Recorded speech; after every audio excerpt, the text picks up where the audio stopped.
Boston school kids get ready for more class time. Mayor Marty Walsh says school officials and the teachers union leaders want to add 40 minutes to the school day. John Keller takes a closer look. Experts agree that adding quality learning time makes a real impact on student success. But city officials have tried for years without success to get the Boston Teachers Union to agree to a longer school day, a stalemate repeated in other cities and towns. The vast majority of K through 8 students still receive less classroom time than the national average.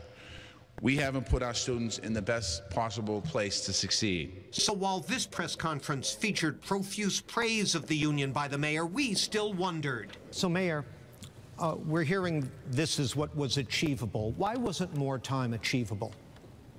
Because this is what we discussed. We went on. I mean, well, what were the factors? Cost, resistance from the union? You tell me. We're looking to extend the school day in Boston, and we have. Walsh made it clear he pressed the union on this only as far as he could. Meanwhile, the average non-union charter school student is in school up to 2 hours more than students at conventional schools, a fact that leaves the union's leader unimpressed. 40 minutes, really? 40 minutes, really? That seems... What's wrong with 40 minutes? Have you examined that 40 minutes is not good, or is this just a thought? Well, just because others do it longer? There's a lot of evidence around the country that really the longer the better.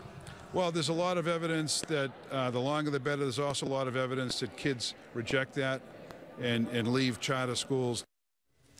Now, the change will affect 60 middle and elementary schools and will be phased in over the next 3 years at a cost of less than $13 million. Both the mayor and the union chief were unclear today on how the success of the longer day will be judged. Bree, David, back to you.